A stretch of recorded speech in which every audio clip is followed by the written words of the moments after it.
But its mantra, and maybe I'd be slightly critical here, its mantra was supply, supply, supply.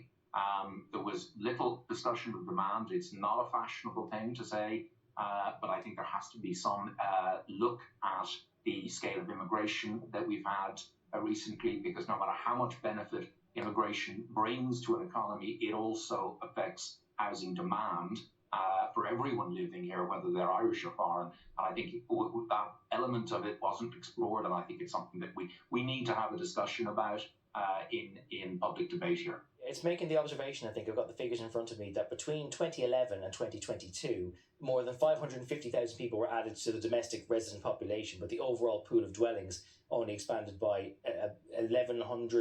110,000 units, which basically is space, roughly speaking, for 2.4 people per unit. You're looking at space for about somewhere between 250,000 and 300,000 people, while the population increased by 550,000. Rory Hearn, there is a sense of so much discussion about the supply of housing. There isn't really as much discussion about demand. Are we shying away from one of the causes that's made the crisis so acute?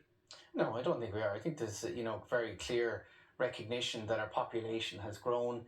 Our population has been growing for many years. And I think the much bigger issue here is that what is the solution to supply? Because demand is there from our population, from our economy. And I think it's just a red herring. And it is, we know that there's a certain far right element to this as well. Blame the immigrants for the housing crisis.